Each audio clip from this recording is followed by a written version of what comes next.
There's two ways to really look at this. This guy is surrounded by some of the most evil people you could possibly imagine. The signs are everywhere. It's one thing after another, and you could start to say, wait a minute, I'm not buying any of these excuses. Or you could say, why, he's just the most unlucky guy ever. Think of this. Out of all of the women in America that he could marry, hundreds of millions of women, the possible next president of the United States, he finds the one woman who's not proud of her country and wants to change its history? The one he happens to luck into. What are the odds? And he probably didn't even know it until she said it on the campaign trail. He's like, oh my, I didn't know that. And the new couple, they're still happy. He doesn't know she's unhappy with the country. Well, they pick out a new church, and they go there for 20 years. Everything seems great, except now they find out after he starts running for president that the pastor, a guy they considered, quote, family, hates America. What? What are the odds? What are the odds? And not just people who hate America, but this pastor who was family thinks America is a racist country where all the white people in the government are trying to kill all the black people in the country with AIDS. They invented AIDS.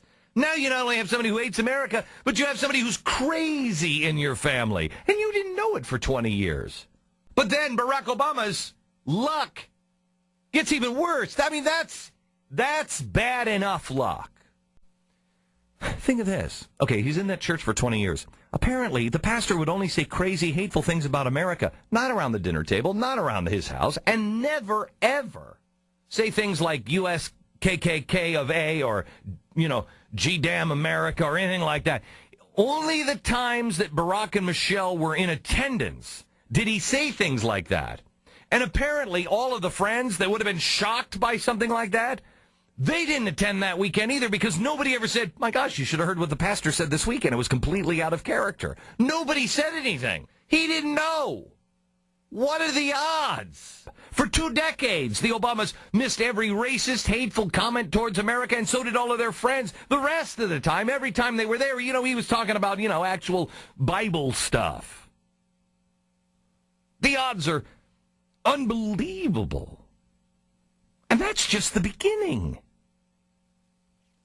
Then Barack is like, hey, I want to be a state senator. Where should I have it? I could launch it from a park.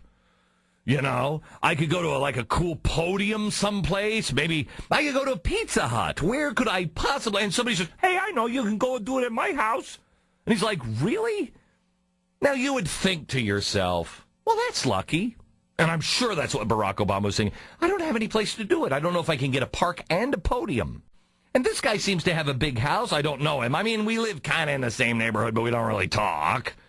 Okay. So he launches his house.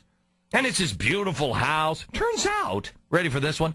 Turns out the guy is a homegrown terrorist. Who knew? Besides everybody, because the guy wasn't hiding it and it was in the New York Times. But who knew? Ayers had blown up buildings, even the Pentagon, which is wild because somebody else just blew up the Pentagon, and you'd think that would come up in conversation, like when you're meeting him. Hey, by the way, you're launching your campaign over the William Ayers house. You do know that he's the guy who blew up the Pentagon. Never mind. That's how unlucky Barack Obama is. This guy is Charlie Brown. You got to feel sorry for. He's a victim. I've just reframed this in my head and realized, what are the odds? My gosh. But our story is just starting. It gets worse. It turns out Barack was on a board of community organization. He was the star. He was the man. He was the guy. They handpicked him. You need to run this. He could have picked any board. Any board could have picked him. Out of all the hundreds and thousands of boards, he happens to be sitting on the same one as the domestic terrorist. I mean, is that rough luck or what? You're like, oh, crap. The one that picks me is that one? And then he serves on another board with Ayers. Now, I don't want this all to be doom and gloom. I want you to know that they have hit some lucky patches. Thank goodness. Otherwise, I mean, how could they go on just victims of all of these ill-timed events and chance meetings and friends that turn out to be practical enemies of the state or former prisoners? My goodness. Well, it's not all bad news. I mean, according to Barack and Michelle, they did have one stroke of luck. They got rich. So at least now they could put food on the table several million times. So now they had some money. Luck. Victims? No, lucky victim. Very unlucky, but sometimes lucky victims. So they decided to buy a new house because they got money now. They're like, hey, let's buy a new house. I mean, that's the American dream. And his wife said, no, that's the American promise. And so they went out, and they were like, we can't afford these houses. This is too expensive. Even for us millionaires, we can't afford these houses. But they got a lucky deal. They got an amazing deal. They're like, we want to buy this, but we can't afford it. And they're like, what can we do? You know what? I like you guys so much. Why don't I split this lot into two? I wonder if there's anybody that wants to... Oh, my gosh, there's a buyer. And a buyer for the other half of the lot just showed up. It was incredible. Again, what are the odds? So the Obamas bought one half, and somebody else, I don't know who it was, bought the other. So it was so exciting because not only did they get the home for $300,000 under market value...